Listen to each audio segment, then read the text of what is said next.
जय श्री राम दोस्तों, स्वागत है आपका मेरे YouTube चैनल पर। आज फिर सुनते हैं हम एक और नई कहानी। ये कहानी है 5 दिव्य कन्याओं के बारे में। आपने कभी ऐसी स्त्री के बारे में सुना है जो विवाहित होने और संतान के जन्म के बाद भी कुंवारी हो? पौराणिक काल में ऐसी दिव्य कन्याएं थी जो आजीवन कुंवारी कन्या के समान ही मानी गई हैं। ये ऐसी 5 कन्याएं थी जो विवाह के बंधन में बंधने के बाद और संतान को जन्म देने के बाद भी कुंवारी कहलाती हैं। इन्हें हम 5 कन्याएं या दिव्य कन्याएं कहते हैं। आइए जानते हैं हम इन 5 कन्याओं के बारे में। 1. देवी अहिल्या। वाल्मीकि रामायण के बालकांड में देवी अहिल्या का जिक्र मिलता है। अहिल्या रूपवान होने के साथ ही संस्कारी, सुशील और पतिव्रता नारी थी। अहिल्या का विवाह ऋषि गौतम के साथ हुआ था।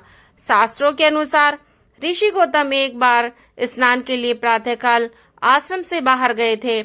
तभी सची के पति इंद्र ने अहिल्या के साथ छल पूर्वक स्पर्श कर दिया। जब इस बात का पता ऋषि गौतम को चला तो उन्होंने इंद्र और अहिल्या दोनों को श्राप दे दिया।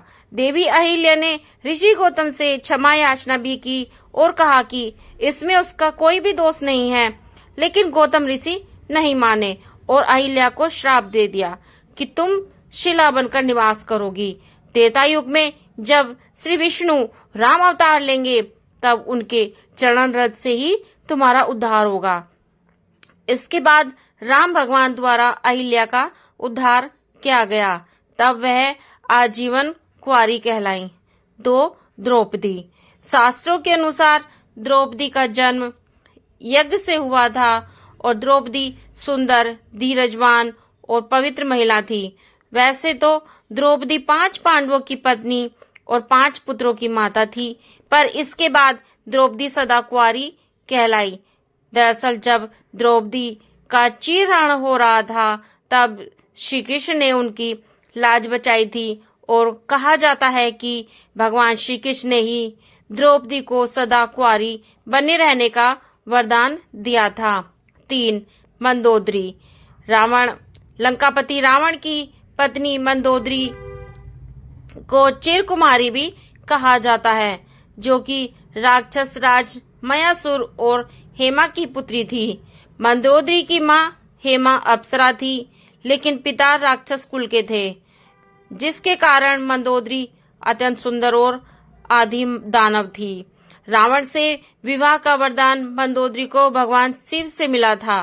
रावण से विवाह के बाद मंदोदरी ने अक्षय कुमार, मेघनाथ और अतिकाय जैसे पुत्रों को जन्म दिया। मंदोदरी को चिरकुमार्य का वरदान प्राप्त था, इसलिए पुत्रों को जन्म देने के बाद भी उनका कौमार्य भंग नहीं हुआ। 3. तारा। तारा समुद्र मंथन से निकली अप्सरा थी। तारा का विवाह बाली के साथ हुआ था। बाली के भाई सुग्रीव ने छल से जब उसका वध कर दिया था तो तारा ने श्री राम को कोसते हुए श्राप दिया था कि वह भी अपनी पत्नी सीता को पाने के बाद खो देंगे, और साथ ही तारा ने यह भी कहा कि अगले जन्म में बाली के हाथों ही राम जी की मृत्यु होगी। इसके बाद जब द्वापर युग में भगवान विष्णु ने भगवान श्री कृष्ण के रूप में जन्म लिया और उनके इस अवतार का अंत भील जरा नामक शिकारी के हाथों हुआ था, जो कि बाली का ही दूसरा जन्म था। तारा को भी आजीवन कुंवारी रहने का ही वरदान प्राप्त था। कुंती महल में आए महात्माओं की सेवा करती थी। जब एक बार इनके महल में ऋषि दुर्वासा आए हुए थे तब कुंती की सेवा और सत्कार से ऋषि दुर्वासा प्रसन्न हुए और कहा कि हे पुत्री, मैं तुम्हारी सेवा से बहुत प्रसन्न हुआ हूँ, इसलिए मैं तुम्हें एक मंत्र देता हूँ। जब इस मंत्र से तुम जिस देवता का स्मरण करोगी तब वह तत्काल सामने प्रकट होकर तुम्हारी इच्छा पूरी करेंगे। कुंती का विवाह हस्तिनापुर के राजा पांडु से हुआ था। लेकिन पांडु को यह श्राप मिला हुआ था कि अगर वे अपनी पत्नी कुंती को स्पर्श करेंगे तो उनकी मृत्यु हो जाएगी, और इसलिए उन्हें इस बात की चिंता लगी रहती थी कि उनकी मृत्यु के बाद पांडव वंश समाप्त हो जाएगा। इसलिए कुंती को ऋषि दुर्वासा अद्भुत मंत्र प्राप्त था, जिससे कुंती ने धर्मदेव से युधिष्ठिर, वासुदेव जी से भीम और इंद्रदेव से अर्जुन को पुत्र के रूप में प्राप्त किया। इस तरह देवताओं से संतान प्राप्ति के बाद भी कुंती का कौमार्य पवित्र माना जाता है। तो दोस्तों, ये थी हमारी 5 दिव्य कन्याएं, जिनका नाम लेने से ही हमारे सारे पाप धुल जाते हैं। Thanks for watching friends. आशा करती हूँ मेरी वीडियो आपको पसंद आई होगी। तो प्लीज वीडियो को लाइक करें, चैनल को सब्सक्राइब करें और बेल आइकन पर क्लिक करें ताकि मेरे नोटिफिकेशन आपको मिल जाए। और कमेंट में मुझे जरूर बताइए वीडियो कैसी लगी। और सब्सक्राइब करने के कोई पैसे नहीं लगते हैं दोस्तों, सब्सक्राइब करिए और चैनल को आगे बढ़ाइए। Please support me. Bye bye, take care.